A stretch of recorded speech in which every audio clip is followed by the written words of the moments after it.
Olá, amados do meu Deus, que alegria estar em contato de novo com vocês através desse nosso programa. O nosso objetivo aqui é anunciar a boa notícia, a boa nova do Evangelho, o Evangelho das insondáveis riquezas de Cristo, do Deus que se fez carne, que se fez gente e que habitou entre nós e que através da sua graça Ele pode habitar em cada um de nós. Os links estão aí na tela da sua TV, youtube.com/piblondrina1 e facebook.com/programa Café e Fé, tudo junto. Nós contamos com você. Você pode ser um aliado nosso. Nós contamos com a sua participação, com a sua colaboração para que esse programa se mantenha a custos, e nós oramos ao Senhor que mova o coração daqueles que puderem nos ajudar nisto. Nós contamos com as suas orações, porque as lutas são realmente fortes e nós precisamos ser guiados e conduzidos pelo Senhor. E você pode divulgar para que esse programa alcance um público cada vez maior e pessoas sejam, pela graça de Deus, libertas da religião, ganhando a revelação do Evangelho. Hoje nós gostaríamos de abordar um cuidado com os julgamentos orgulhosos. Julgar, a gente julga sempre, analisa, critica, mas é o cuidado com estes julgamentos que refletem uma certa soberba. Tem muita gente que não se percebe, e porém tem olhos de águia para ver os defeitos dos outros, os defeitos alheios, enxergam pormenores. Essa turma quase sempre se incomoda com o quadro torto na parede, mas não é capaz de ver a catarata nos seus olhos, porque não se enxerga no espelho. É uma visão muito focada nos defeitos, nas coisas que não estão de acordo com a sua capacidade de entender a realidade do mundo. Jesus pontuou isto assim, em Mateus capítulo 7, versículo 3, ele diz: Por que vês tu o argueiro no olho do teu irmão, porém não reparas na trave que está no teu próprio olho? Por que você vê o cisco no olho do irmão, mas não percebe o terçol que está no seu?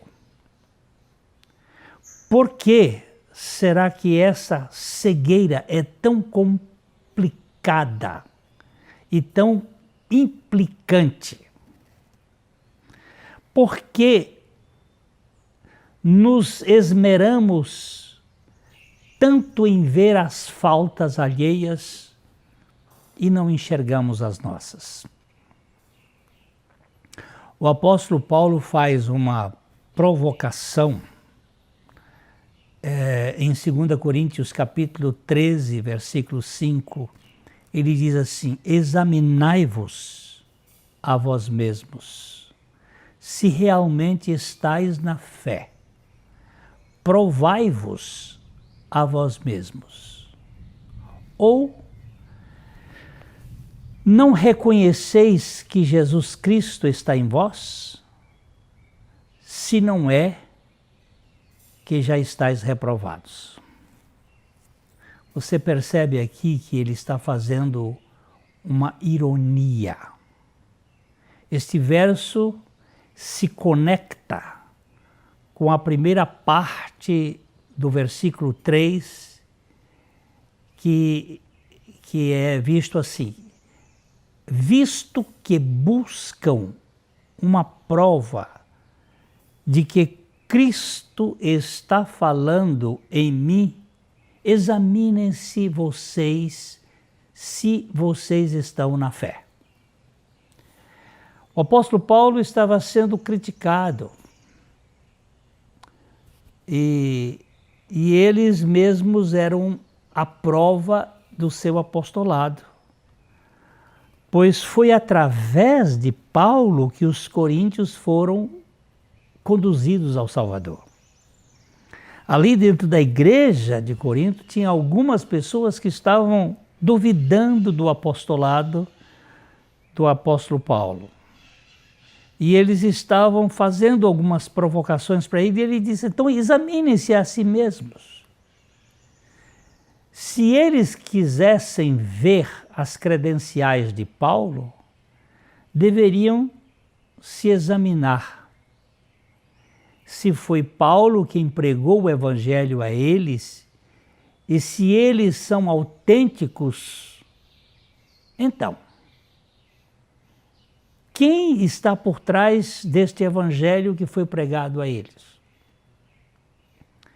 Esse texto, às vezes, ele é mal utilizado para ensinar que nós devemos procurar em nós mesmos a garantia da nossa salvação. Porém, isso pode nos levar ao desânimo e à dúvida. Não é para buscar em mim a certeza de que eu estou em Cristo, porque essa certeza nós só teremos na palavra e no Espírito Santo. A segurança da salvação vem primeiramente através da revelação da palavra de Deus e da testificação do Espírito Santo com o nosso espírito vivificado pela palavra. É através da palavra e do Espírito Santo que nós podemos confirmar a realidade da nossa salvação. No momento em que confiamos em Cristo, nós podemos saber, sob a autoridade da palavra de Deus, da Bíblia, que nós nascemos de novo, que nós temos uma certidão de nascimento, e o cartório eterno garante isto pelo que nós lemos na palavra de Deus e pela revelação do Espírito Santo. Com o passar do tempo, nós vamos encontrar outras evidências da nova vida que está em nós. Essas evidências são um novo amor à santidade. Nós temos um desejo profundo por viver uma vida santa. Uma outra coisa que pode mostrar que nós realmente estamos em Cristo é uma ojeriza ao pecado. Ainda que o pecado possa acontecer e acontece nas nossas vidas, ele não é bem-vindo. Ele é considerado como uma coisa muito deletéria, muito nociva. Nós percebemos o amor aos irmãos. Nós temos agora um desejo profundo, nós amamos aos irmãos. Há também uma questão de justiça prática. Nós vivemos e queremos manifestar no dia a dia o caráter de Cristo e a justiça de Cristo. Vemos também a humildade sem ostentação, uma humildade que vem do Senhor, quando Ele diz: aprendei de mim que sou manso e humilde de coração. E a obediência ao Senhor, obediência voluntária e alegre, e a separação do mundo mesmo. Isso são evidências, mas tudo isto decorre da palavra de Deus. Agora, Paulo não está dizendo aos coríntios que se envolvam num autoexame como prova de sua salvação. Pelo contrário, ele está pedindo aos irmãos que o estavam criticando que encontrassem na salvação deles a prova do seu apostolado. Que eles vissem na vida de Cristo que estava neles, que sendo eles alcançados pelo evangelho pregado por Paulo, então o apostolado de Paulo era autêntico.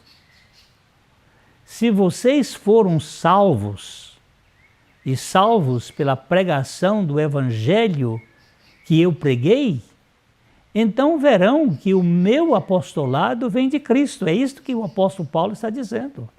Vocês verão que a vida que vocês têm vem de um apóstolo que tem um relacionamento com Cristo. Havia apenas duas possibilidades. Ou Jesus Cristo estava neles, ou eles eram reprovados, espúrios. Não havia duas possibilidades. Então Paulo escreve: examinai-vos a vós mesmos, se realmente estáis na fé. Provai-vos a vós mesmos. É isto que ele está levantando aqui. Ou não reconheceis que Jesus Cristo está em vós? Se não é, que já estáis reprovados. A palavra traduzida aqui por reprovado era usada para descrever metais que, quando testados, eram considerados falsos, metais baratos. Portanto, os coríntios ou eram crentes de verdade, ou estavam desqualificados por não terem passado no teste. Eu não tenho autorização para julgar o meu irmão fora do modelo de Cristo, que está decalcado em meu ser, onde Cristo habita. Eu não tenho essa autoridade de julgar alguém fora deste modelo. Cristo habita em mim? Se essa for a medida de avaliação correta, então Paulo foi na medida quando ironizou a conduta dos seus críticos. Vocês estão dizendo que eu não sou apóstolo de Cristo, mas fui eu quem preguei Cristo a vocês. Como é que vocês têm uma fé autêntica? Como é que o cristianismo de vocês é autêntico se aquele que pregou a vocês não é um apóstolo de Jesus Cristo? Então, se vocês são cristãos, é porque eu lhes preguei a Cristo. Então, examinem-se vocês se estão em Cristo de fato. Se vocês são, de fato, discípulos de Jesus Cristo. É isto que o apóstolo Paulo está trazendo à tona nesse texto. Se não sou um apóstolo de Cristo, como estão dizendo, e o cristianismo que vocês esposam foi pregado por mim, então a experiência de fé que vocês dizem ser autêntica não passa na prova, não passa no cadinho, não passa na purificação. Vocês estão falando coisas tolas. Precisamos ter muito cuidado com o julgamento esses julgamentos orgulhosos que nós damos aos outros, presumindo que aquela pessoa não tenha uma experiência autêntica do Evangelho. Nós podemos examinar certas condutas, certos comportamentos, mas não podemos ver o coração das pessoas. E muitas vezes aquela pessoa está num momento ainda de infantilidade espiritual. A razão particular pela qual Paulo os convida a se examinarem foi que houve ocasião para temer que muitos deles tivessem sido enganados, que eles não estivessem tendo uma experiência verdadeira com o Senhor, que era apenas entrar na igreja, mas não estar em Cristo. Porque isso acontece muito. A pessoa vem para a igreja, vive na igreja, mas não está em Cristo e não vive em Cristo. É uma coisa simplesmente externa, não tem uma realidade interior. Tais eram as irregularidades e a desordem na igreja de Corinto. Tantas delas haviam se mostrado tão terríveis e as pessoas ignorantes sobre a natureza da vida cristã, que era importante, no mais alto grau, que eles instituíssem um exame do espírito, um exame espiritual e imparcial para verificar se não haviam sido totalmente enganados, se eles não estavam fora do rumo. Este exame retratado aqui nunca é sem importância ou inútil para os cristãos. É uma exortação para fazê-los sempre e tornar disponível para a sua própria consciência. Se vocês são verdadeiramente cristãos, se vocês têm alguma fé verdadeira no Evangelho, se vocês são genuínos, então examinem-se à luz do Evangelho que preguei e veja se é autêntica a realidade que vocês têm. A fé em Jesus Cristo e nas promessas de Deus por meio dele é uma das características distintivas de um verdadeiro cristão. Nós temos que encaixar dentro desta roupa feita sob medida para tomar a nossa forma dentro desta roupa, que é o caráter de Cristo. A prova da piedade deverá ser alcançada por um exame fiel de seus próprios corações e vidas à luz de Cristo, do caráter de Cristo. Vocês devem fazer uma comparação diligente de seus pontos de vista, de seus sentimentos com a palavra de Deus. E especialmente experimentando isso na vida. Isto é expressão da minha vida, do meu viver como cristão. Isto traduz o caráter de Jesus Cristo. A melhor maneira de provar a nossa piedade é submetê-la à real prova dos vários deveres, nas várias responsabilidades da vida que a gente tem na família, né? A gente percebe isto. A vida na família é que nós vamos mostrar o caráter de Cristo em nós. Certa ocasião, estava havendo um velório numa igreja e era um pastor que tinha morrido e, e as pessoas vinham falando tão bem dele, e os outros pastores e pregadores e falavam tão bem dele, que a viúva, ela cutucou a filha assim, disse: filha, vai lá no caixão ver se é seu pai mesmo que está lá. Porque nós conhecemos quem ele é dentro de casa.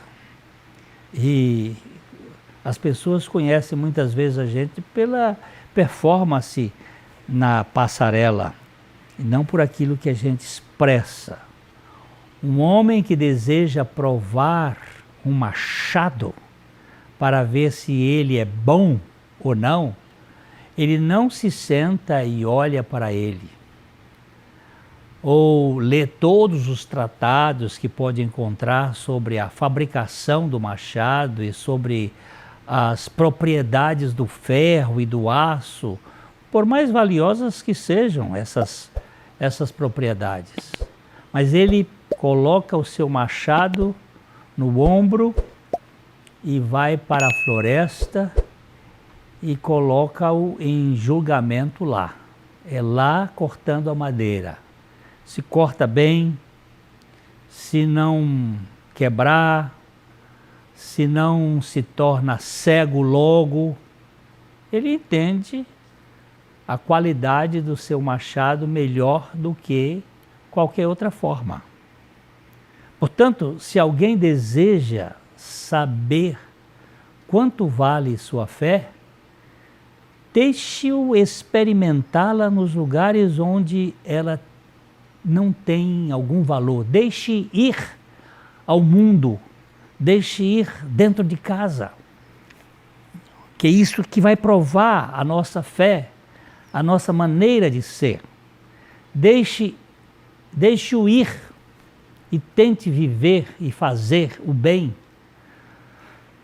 suportar a aflição de maneira adequada, combater os erros e as loucuras da vida para que você mostrar isto no meio da sociedade.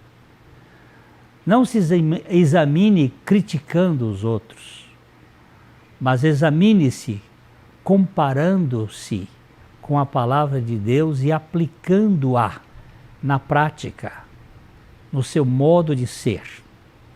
Você é um cristão autêntico? Eu sou um cristão autêntico? Então, vamos mostrar em mansidão, em sabedoria, mediante condigno proceder, as nossas obras. Se eu e você tivermos o caráter de Cristo, então examinemo-nos por este padrão, com humildade e quebrantamento. Não vamos ficar julgando os outros. Vamos nos examinar diante do Senhor e buscar do Senhor a revelação, o conhecimento e o poder para vivermos a vida de Cristo. Ele vivendo em nós e nós refletindo o seu caráter. Que Deus conceda a você e a mim a graça da fé na nossa morte e ressurreição com Cristo, e que Cristo seja a nossa vida. Eu falo aqui de coração para coração, esperando ver você no nosso próximo programa, se o Senhor assim permitir. Até lá.